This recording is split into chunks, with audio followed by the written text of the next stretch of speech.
Hello दोस्तों, मैं अनामिका सिंह स्वागत करती हूँ आप सबका आपके यूट्यूब चैनल नॉलेज कॉर्नर में।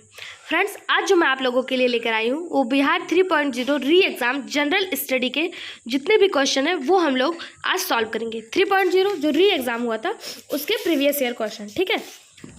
तो आप हमारे साथ लास्ट तक बने रहिए, चैनल को सब्सक्राइब कर लीजिए और PDF प्राप्त करने के लिए टेलीग्राम चैनल को भी ज्वाइन कर लीजिए। इसके पहले हम लोग साइंस 3.0 के साइंस के जितने भी प्रीवियस ईयर क्वेश्चन, मतलब साइंस के 3.0 री एग्जाम में जो भी साइंस के क्वेश्चन पूछे गए थे उसको डिस्कस किए हैं। अगर आपने उस वीडियो को नहीं देखा है तो फटाफट जाके उसको भी देखिए और बेल आइकन पर क्लिक कर लीजिए, जिससे कोई भी नोटिफिकेशन, कोई भी वीडियो आए तो आप तक नोटिफिकेशन पहुँच जाए, ठीक।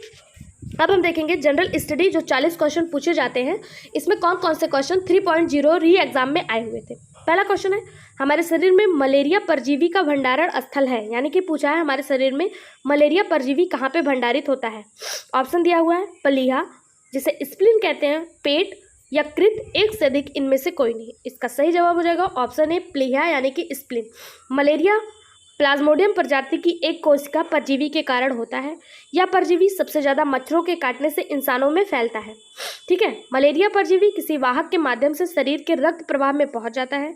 उसके बाद क्या होता है, ये यकृत में पहुंचता है, वहाँ वे 1 वर्षों तक निष्क्रिय रूप से रहता है। जब ये परजीवी परिपक्व हो जाता है यानी कि मैच्योर हो जाता है तो ये यकृत से निकलकर RBC को संक्रमित कर देता है, यानी कि रेड ब्लड सेल्स को संक्रमित कर देता है। अंततः रेड ब्लड सेल्स के माध्यम से प्लीहा में पहुंचकर संग्रहित हो जाता है और प्लीहा को संक्रमित करता है। अतः हमारे शरीर में जो मलेरिया परजीवी का भंडारण है वो कहाँ पे होता है, प्लीहा में होता है। देखिए, मलेरिया के जो परजीवी होते हैं वो जब तक मैच्योर नहीं होते हैं तब तक वो यकृत में रहते हैं। यकृत में जब वो 1 वर्षों तक रह लेते हैं, लीवर में 1 वर्षों तक रह लेते हैं, फिर वो मैच्योर होने के लिए RBC में, मैच्योर होने के बाद RBC में जाते हैं और RBC उनको कहाँ पे पहुँचा देता है, प्लीहा में यानी कि स्प्लीन में पहुँचा देता है, जहाँ पर ये अपने आप को संग्रहित करते हैं और स्टोर फॉर्म में वहाँ पे रहते हैं। तो मलेरिया का जो परजीवी वो कहाँ पर भंडारित होता है, तो प्लीहा में होता है। ऑप्शन ए इसका सही जवाब हो जाएगा। अगला क्वेश्चन है, ये उस समय के करंट के क्वेश्चन से पूछा गया क्वेश्चन था। विश्व का कौन सा देश अपने संविधान में गर्भपात का अधिकार सुनिश्चित करने वाला पहला देश बना है? फ्रांस, डेनमार्क, संयुक्त राज्य अमेरिका, एक से अधिक इनमें से कोई नहीं। सही जवाब हो जाएगा ऑप्शन ए फ्रांस। फ्रांस जो है ये अपने संविधान में गर्भपात के अधिकार को सुनिश्चित करने वाला पहला देश बना है। ऑप्शन ए इसका सही जवाब हो जाएगा फ्रांस। फ्रांस जो है ये गर्भपात को संवैधानिक अधिकार प्राप्त किया है, ठीक है। ये उस समय करंट में था, इसलिए ऐसे क्वेश्चन पूछे गए थे। तो करंट के भी क्वेश्चन बहुत ज़्यादा इंपॉर्टेंट होते हैं। अगला क्वेश्चन है, प्राकृतिक संसाधनों के संरक्षण के लिए अफ्रीकी सम्मेलन किस वर्ष आयोजित किया गया? 1968, 1990, 1980, 1960, इनमें से कोई नहीं। इसका सही जवाब हो जाएगा ऑप्शन ए 1968। प्राकृतिक संसाधनों के संरक्षण के लिए जो अफ्रीकी सम्मेलन है वो 1968 आयोजित किया गया और इस सम्मेलन के अंतर्गत 16 जून 1969 को प्राकृतिक संसाधनों के संरक्षण हेतु अफ्रीका संधि भी प्रभाव में आई। अगर आपसे पूछा जाएगा अफ्रीका संधि प्रभाव में कब आई, तो 16 जून 1969 को आई, लेकिन ये जो सम्मेलन कब हुआ था, तो 1968 में हुआ था। ऑप्शन ए इसका सही जवाब हो जाएगा। अगला क्वेश्चन है, भारत में घड़ियाल प्रजनन केंद्र कहाँ स्थापित किया गया? सुंदरबन, जिसे WB कहते हैं, सुंदरबन यानी कि जो वेस्ट बंगाल में है, WB यानी कि वेस्ट बंगाल में है, कॉर्बेट उत्तराखंड में है, मुरैना मध्य प्रदेश, एक से अधिक या इनमें से कोई नहीं। इसका सही जवाब हो जाएगा ऑप्शन सी। भारत में घड़ियाल प्रजनन केंद्र जो है वो मुरैना मध्य प्रदेश में स्थापित किया गया। ऑप्शन सी इसका सही जवाब हो जाएगा। अगला क्वेश्चन है, भारत सरकार अधिनियम 1935 के तहत बिहार विधानसभा परिषद के प्रथम निर्वाचित सभापति कौन है? यह बिहार स्पेशल से पूछा गया क्वेश्चन है। बिहार स्पेशल भी आप लोग के लिए बहुत ज़्यादा इंपॉर्टेंट है। अगर आपने अभी तक हमारा बिहार स्पेशल का वीडियो नहीं देखा है तो फटाफट से जाके उसे भी देखिए, ठीक है। और करंट के क्वेश्चन जानने के लिए हमारे टेलीग्राम चैनल को ज्वाइन कर लीजिए, जहां पर आपको करंट के इंपॉर्टेंट क्वेश्चन भी शेयर किए जाते हैं। ऑप्शन आपके सामने दिया हुआ है, राजीव रंजन सिन्हा, राय बहादुर सतीश चंद्र, राजेंद्र प्रसाद, एक से अधिक इनमें से कोई नहीं। भारत सरकार अधिनियम 1935 के तहत बिहार विधानसभा परिषद के प्रथम निर्वाचित सदस्य जो थे, सभापति जो थे, वो कौन थे? राजीव रंजन सिन्हा थे। ऑप्शन ए इसका सही जवाब हो जाएगा राजीव रंजन सिन्हा। अगला क्वेश्चन है, झारखंड का घाटशिला किस खनिज उत्पादों के लिए प्रसिद्ध है? बॉक्साइट, अभ्रक, तांबा, एक से अधिक या इनमें से कोई नहीं। इसका सही जवाब हो जाएगा ऑप्शन सी तांबा। झारखंड का जो घाटशिला, जिसे पूर्वी सिंहभूमि जिले में मौजूद घाटशिला, एक छोटा सा शहर है जो अपने खनिज संपदा और प्राकृतिक सौंदर्य के लिए प्रसिद्ध है। घाटशिला में यूरेनियम और तांबा जैसे खनिज पदार्थों का भंडारण पाया जाता है। यूरेनियम ऑप्शन में नहीं दिया है, तो इसका जो सही जवाब हो जाएगा वो हो जाएगा ऑप्शन सी, तांबा। अगला क्वेश्चन है, ये भी करंट का क्वेश्चन था। जनवरी 2024 में देश के चुनाव आयोग के फैसले के खिलाफ पेशावर उच्च न्यायालय के एक फैसले द्वारा इमरान खान की पाकिस्तान तहरीके इंसाफ पार्टी को बहाल किया गया चुनावी प्रतीक क्या था? वर्धमान चंद्रमा, क्रिकेट बॉल, क्रिकेट बैट, एक से अधिक या इनमें से कोई नहीं। इसका जो सही जवाब था वो था ऑप्शन सी, क्रिकेट बैट। ठीक, ये इमरान खान की पार्टी का चुनावी चिन्ह था, जो इस समय इमरान खान नहीं रहे, हमारे बीच नहीं रहे, उनकी मृत्यु हो चुकी है। उनके बारे में 2024 में ये क्वेश्चन पूछा गया था।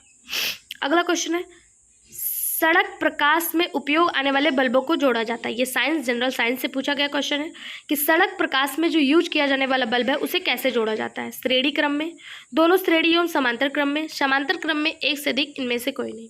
इसका सही जवाब हो जाएगा ऑप्शन सी, समांतर क्रम में। सड़क प्रकाश में उपयोग होने वाले बल्बों को समांतर क्रम में जोड़ा जाता है।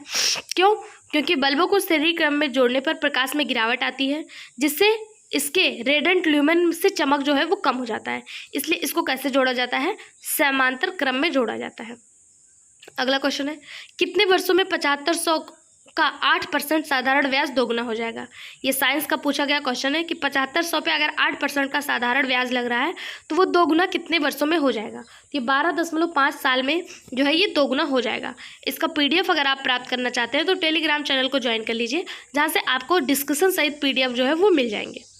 अगला क्वेश्चन है, 0.03125 का मतलब 2/5 का मान क्या होगा? 6, 9, 4, एक से अधिक या इनमें से कोई नहीं। इसका जो सही जवाब हो जाएगा वो हो जाएगा ऑप्शन ई, इनमें से कोई नहीं। क्यों? क्योंकि इसका जो मान होगा वो 1/4 होगा।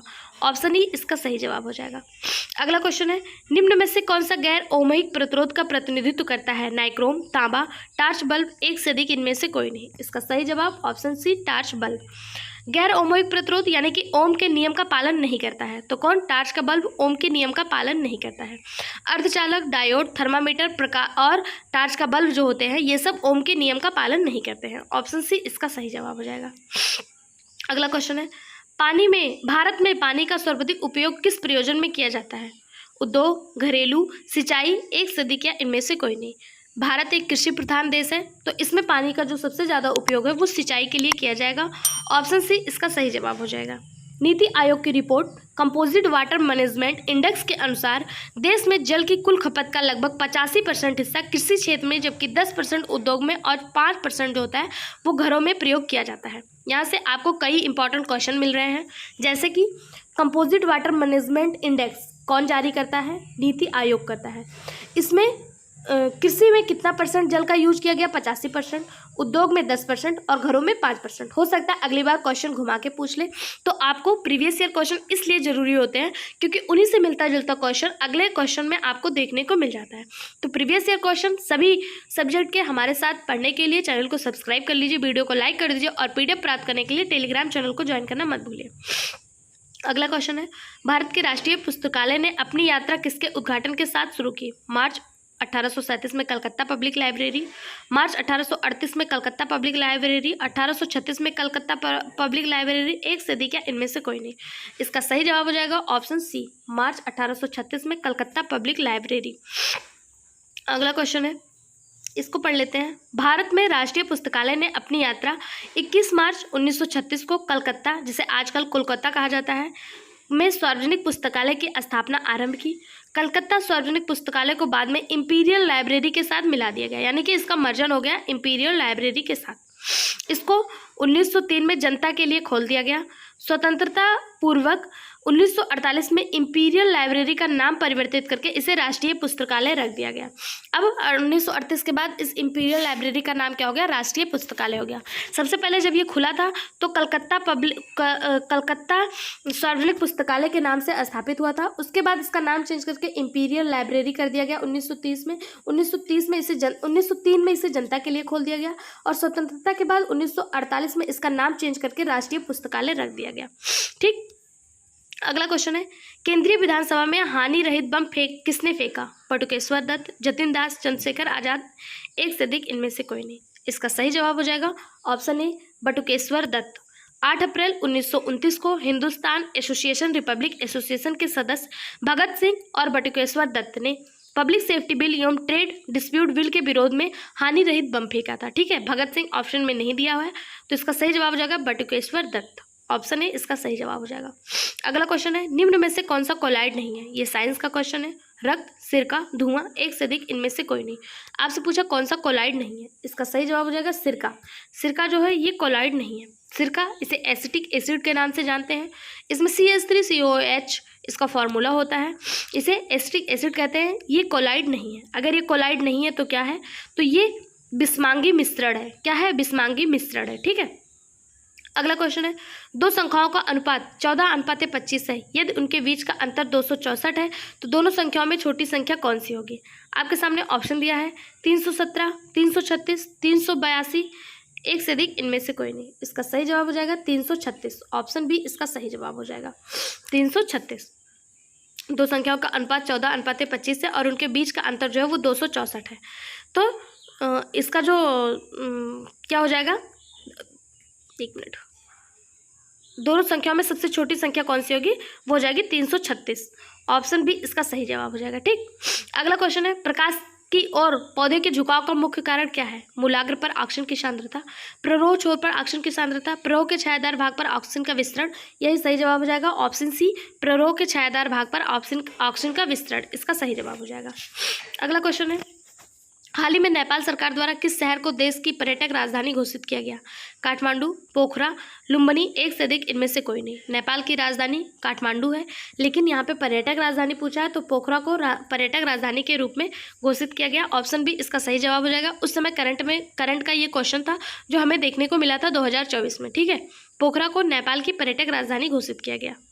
अगला क्वेश्चन है, मैग्नीज का उपयोग कहाँ किया जाता है? फोटोग्राफी, माचिस उद्योग, बैटरी उत्पादन, एक से अधिक, इनमें से कोई नहीं। इसका सही जवाब हो जाएगा एक से अधिक। क्यों? मैग्नीज बहुत भंगुर धातु है, शुद्ध रूप से इसका उपयोग नहीं किया जा सकता।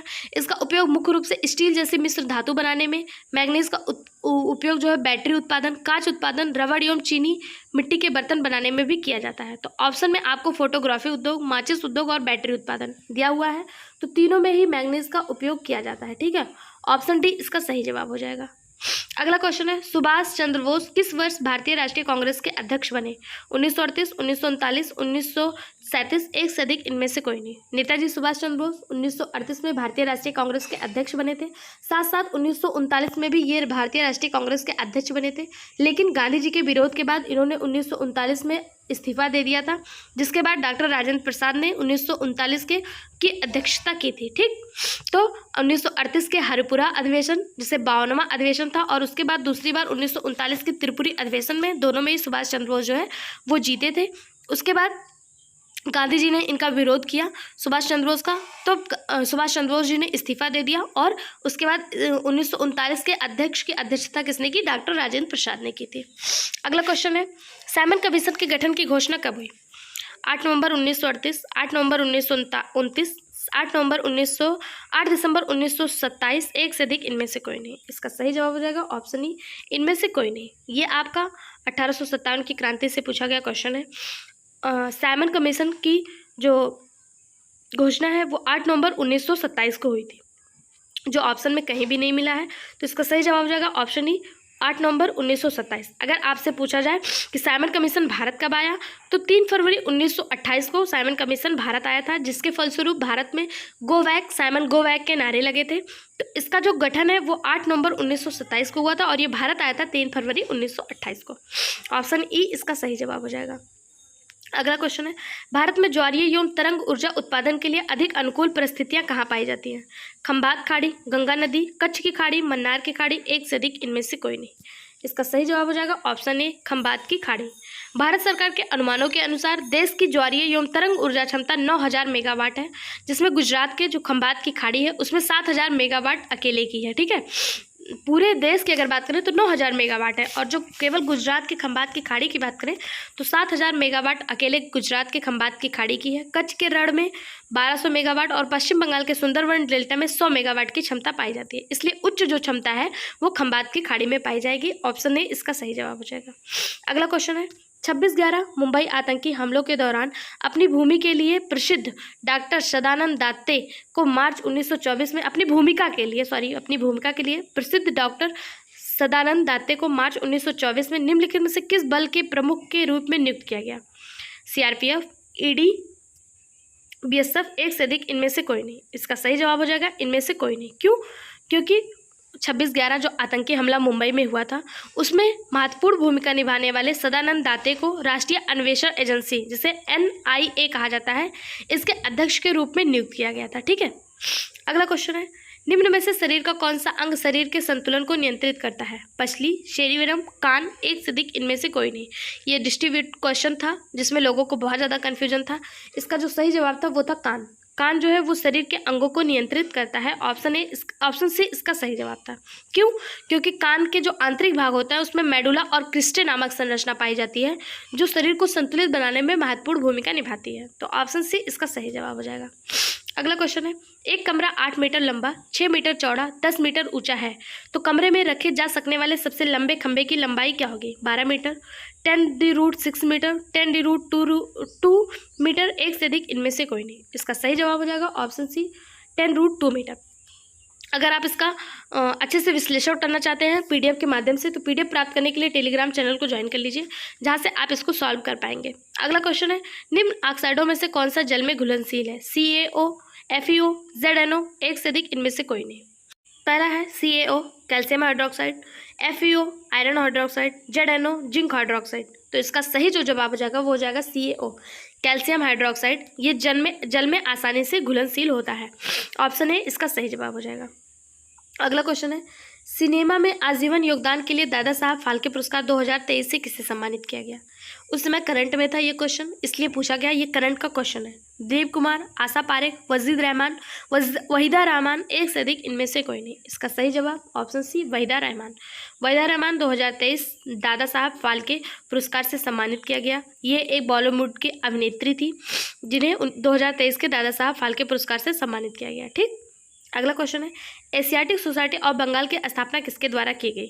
1857 की क्रांति से पूछा गया question. Asiatic Society of Bengal की स्थापना किसके द्वारा की गई? Sir William Jones, sir William Bentinck, sir James Tod, एक से अधिक, इनमें से कोई नहीं। इसका सही जवाब option A sir William Jones. Sir Williams के जोन्स के द्वारा एशियाटिक सोसाइटी ऑफ बंगाल की स्थापना 15 जनवरी 1784 में किया गया। कब किया गया? 15 जनवरी 1784 में। अगला क्वेश्चन, नवंबर 2024 में संयुक्त राष्ट्र जलवायु परिवर्तन सम्मेलन 2024 कहाँ आयोजित हुआ? बाकू अजरबैजान, दुबई जिसे EU कहते हैं, शर्म शेख मिस्र, एक से अधिक, इनमें से कोई नहीं। सही जवाब ऑप्शन ए बाकू अजरबैजान। जलवायु परिवर्तन सम्मेलन 2024 बाकू अजरबैजान में आयोजित हुआ था। ठीक, अगर बात करें पहला COP 1995 में बर्लिन में आयोजित हुआ गया, जबकि 28वां जलवायु परिवर्तन सम्मेलन 2023 दुबई में आयोजित हुआ। दुबई के संयुक्त अरब अमीरात में आयोजित हुआ था। अगला क्वेश्चन है, विज्ञान और प्रौद्योगिकी मंत्रालय ने हाल ही में विज्ञान, प्रौद्योगिकी और नवाचार के क्षेत्र में राष्ट्रीय पुरस्कारों के नए सेट की घोषणा की, जिससे राष्ट्रीय विज्ञान पुरस्कार के नाम से जाना जाता है। इसके लिए सभी श्रेणियों में पुरस्कारों के लिए पुरस्कार समारोह हर साल आयोजित किया जाएगा। ऑप्शन है 11 मई, 23 मई, 28 फरवरी, एक से अधिक, इनमें से कोई नहीं। इसका सही जवाब हो जाएगा 23 अगस्त।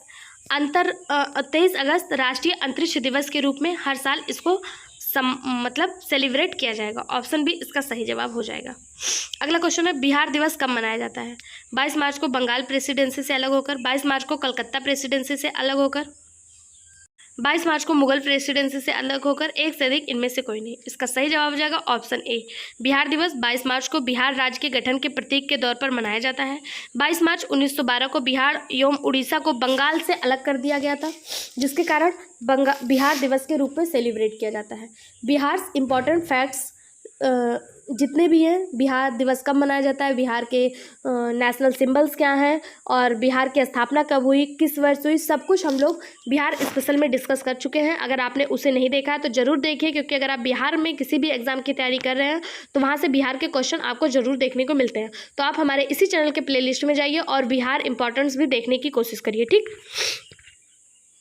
अगला क्वेश्चन है, श्वास प्रक्रिया के लिए निम्न में से कौन सा कथन सत्य है?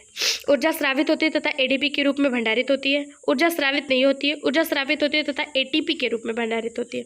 यही सही जवाब हो जाएगा ऑप्शन सी, ऊर्जा स्रावित होती है तथा एटीपी के रूप में भंडारित होती है। एटीपी का फुल फॉर्म एडेनिन ट्राईफॉस्फेट है और ऊर्जा इसी के रूप में भंडारित होती है।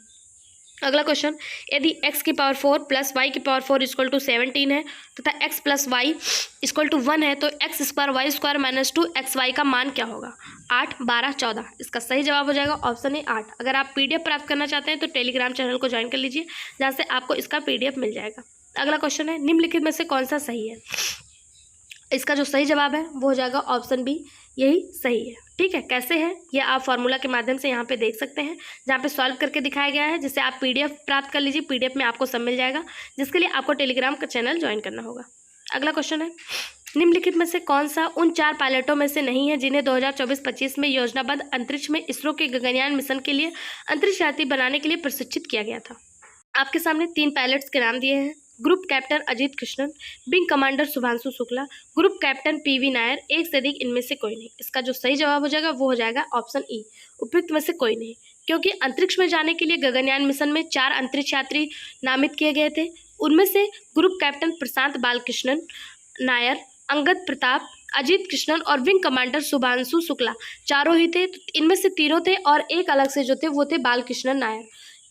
बालकृष्णन नायर तो यहाँ पे दिया हुआ है, विंग कमांडर शुभांशु शुक्ला भी दिया हुआ है, अजीत कृष्णन भी दिया है, एक जो थे वो थे अंगद प्रताप, एक और भी थे। ठीक है, ये गगनयान मिशन में अंतरिक्ष में जाने के लिए नामित किए गए थे। ऑप्शन ई इसका सही जवाब हो जाएगा। अगला क्वेश्चन है, प्रति व्यक्ति प्रति वर्ष जल उपलब्धता के आधार पर भारत का विश्व में कौन सा स्थान है?